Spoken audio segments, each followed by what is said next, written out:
is perfectly compatible with the American dream. Even if we as a country fluctuate back and forth about welcoming immigrants or keeping them out, nevertheless, immigrants are part of the American mythology.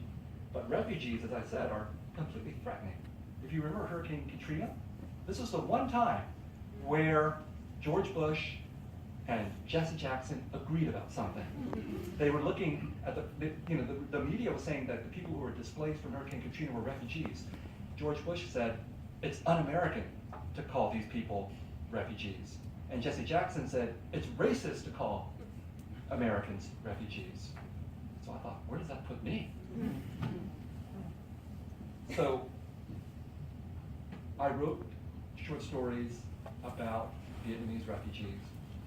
It took me a long time because this is how I learned how to become a writer, through writing these short stories. And the project behind them, as you're going to see, I'm just going to read one excerpt and we'll have a conversation. The project behind them was to obviously humanize Vietnamese people. Because in the American landscape, it was simply too easy to dehumanize Vietnamese refugees or Vietnamese people of any background. And my hope was that not only would I be humanizing Vietnamese Americans, Vietnamese refugees, Vietnamese people, but that people would see that these refugees were like other refugees as well. So unfortunately for the world, this book comes out at an opportune moment. It's good for me professionally, but I wish it wasn't. But I think it only goes to show that, as a matter of fact, the so-called refugee crisis that we're confronting is not a new one. We've had refugee crises over and over and over again in our history. It's simply a matter of whether or not we want to deal with refugees. So the book is dedicated to all refugees everywhere. There are 65 million stateless people in the world today, larger than Italy. And the United Nations officially classifies only about 24 million of these people as refugees. It's a very political issue, whether to call someone a refugee or a migrant or a displaced person or so on. But I figure if you don't have a home, you're probably a refugee in my book. So I count them all. And Vietnamese people were certainly counted among the hundreds of thousands of refugees who fled Vietnam by various means. And when they arrived in the when they arrived in refugee camps, those who were lucky to make it, there are estimates that say possibly as many as half of the people who set out on the South China Sea to make it to a refugee camp didn't make it. Those that did make it would end up being haunted by what they had lost and what they had gone through. And this is what the first story is about. I'm just going to read you a few pages from the first story. It's called Black-Eyed Women. And you'll get a sense of what I mean when I say that the refugees were haunted.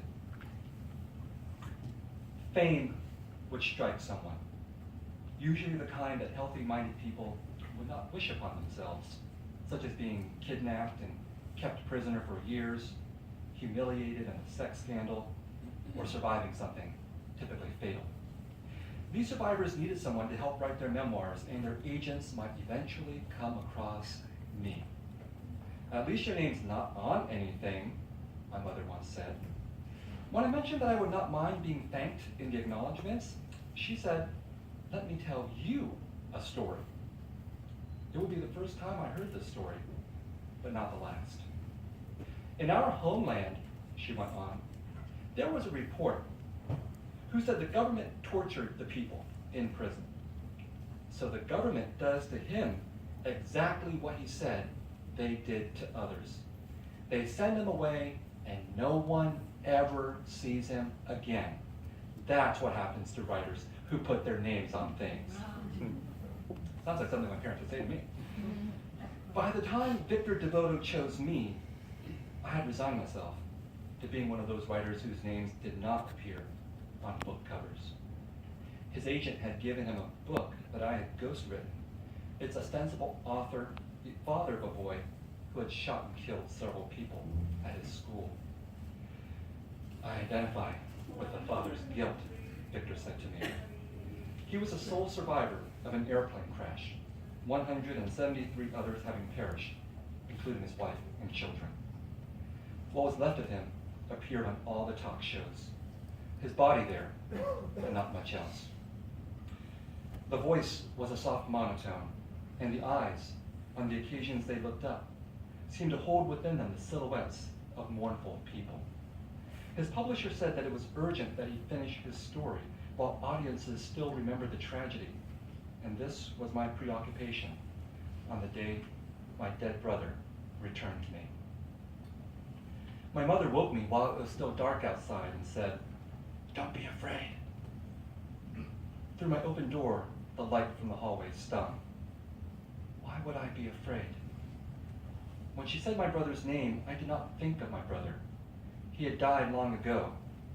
I closed my eyes and said I did not know anyone by that name. But she persisted. "He's here to see us," she said, stripping off my covers and tugging at me until I rose, eyes half shut. She was 63, moderately forgetful, and when she led me to the living room and cried out, I was not surprised. "He was right here," she said, kneeling by her floor armchair as she felt the carpet. "It's wet." She crawled to the front door in her cotton pajamas, following the trail. When I touched the carpet, it was damp. For a moment, I twitched in belief, and the silence of the house at 4 a.m. felt ominous. Then I noticed the sound of rainwater in the gutters, and the fear that had gripped my neck relaxed its hold. My mother must have opened the door, gotten drenched, then come back inside.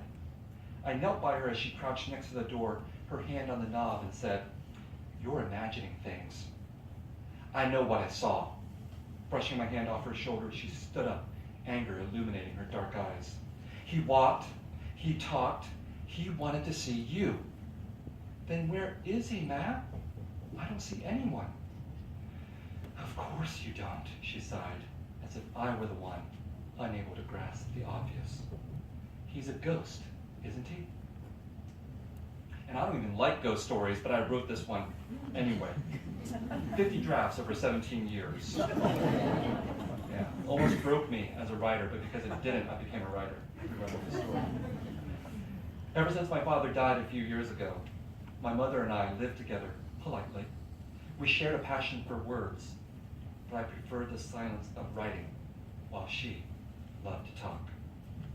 She constantly fed me gossip and stories, the only kind I enjoyed concerning my father back when he was a man I did not know, young and happy. Then came stories of terror, like the one about the reporter, the moral being that life, like the police, enjoys beating people now and again. Finally, there was her favorite kind, the ghost story, of which she knew many, some firsthand. Aunt Six died of a heart attack at 76, she told me once, twice, or perhaps 3 times, repetition being her habit. I never took her stories seriously. She lived in Vũng Tàu, and we were in Nha Trang. I was bringing dinner to the table when I saw Aunt Six sitting there in her nightgown. Her long gray hair, which she usually wore in a chignon, was loose and fell over her shoulders and in her face. I almost dropped the dishes. When I asked her what she was doing here, she just smiled. She stood up, kissed me, and turned me toward the kitchen. When I turned around again to see her, she was gone. It was her ghost. Uncle confirmed it when I called. She had passed away that morning in her own bed. Aunt Six died a good death, according to my mother, at home and with family, her ghost simply making the rounds to say farewell. My mother repeated her aunt's story while we sat at the kitchen table the morning she claimed to have seen my brother, her son. I had brewed her a pot of green tea and taken her temperature despite her protests, the result being, as she had predicted, normal. Waving the thermometer at me, she said he must have disappeared because he was tired. After all, he had just completed a journey of thousands of miles across the Pacific. So how did he get here? He swam. She gave me a pitying look. That's why he was wet. He was an excellent swimmer, I said, humoring her. What did he look like? Exactly the same. It's been 25 years. He hasn't changed at all. They always look exactly the same as when you last saw them.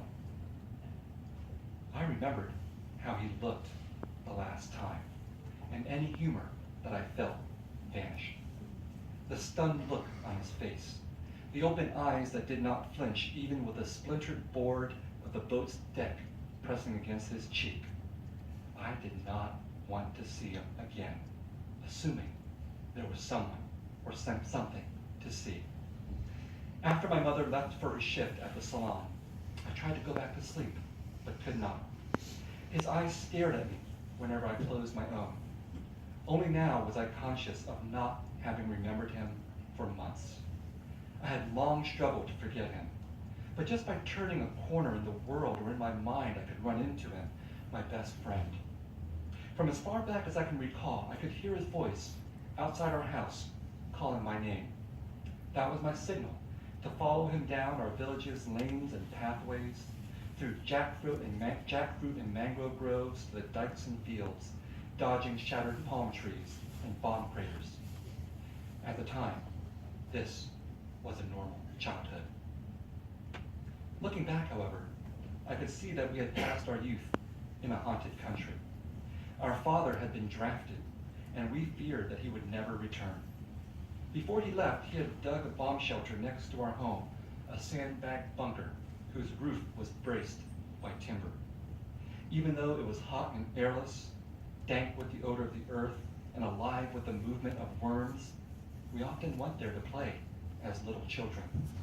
When we were older, we went to study and tell stories. I was the best student in my school, excellent enough for my teacher to teach me English after hours, lessons I shared with my brother. He, in turn, told me tall tales, folklore, and rumors. When airplanes shrieked overhead and we huddled with my mother in the bunker, he whispered ghost stories in my ear to distract me. Except, he insisted, they were not ghost stories. They were historical accounts from reliable sources. The ancient crones who chewed betel nut and spat its red juice while squatting on their haunches in the market, tending coal stoves or overseeing baskets of wares.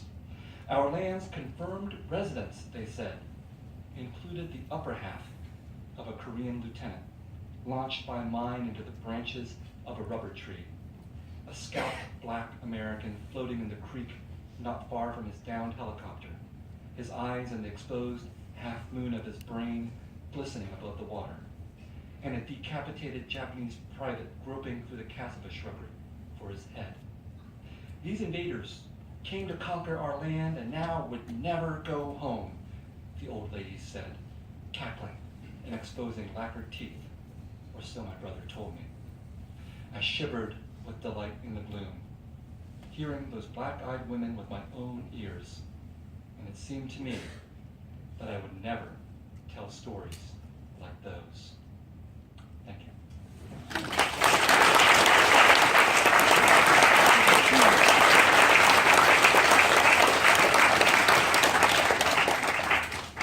And now I would love to have a conversation with all of you.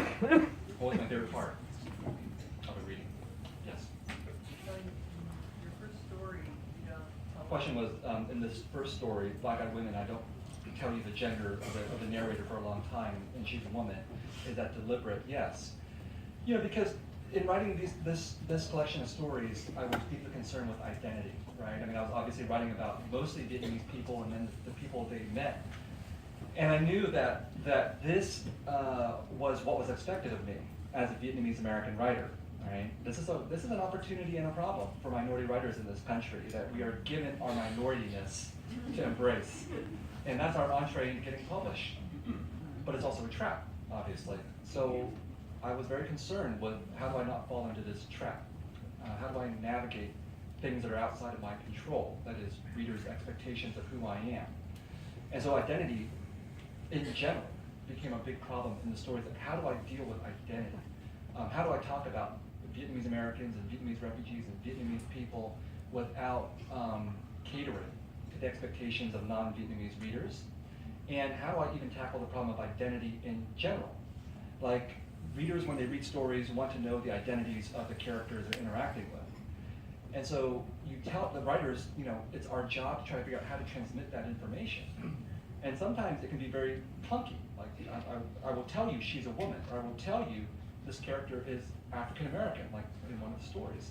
But I really resisted doing that. I wanted to write stories in which the identities of the characters would emerge, and you would have to figure it out. So yes, she's a woman. How do we know? I mean, why do we even need to know that she's a man or a woman on the first page? Can we just figure it out gradually with the emergence of details? And likewise with the story, The Americans, the protagonist is James Carver. I don't think until very deep into the story do I even mention that he's black. I only mention it once.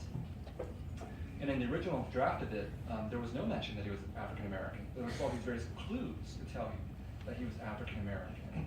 And so what I was trying to do in there was to resist the urge to handhold the reader, to transmit information to the reader. Because I think that's part of the burden that's put on minority writers, because if we know that we're writing for people who are not of our background, then the urge, expectation is to translate, to explain, to make things easy. And it's not unique just to someone of a racial background, but anybody who's a minority in relationship to some kind of majority. So the collection really tries to walk a fine line between speaking about a particular population and resisting the urge to tell you everything you need to know about that population.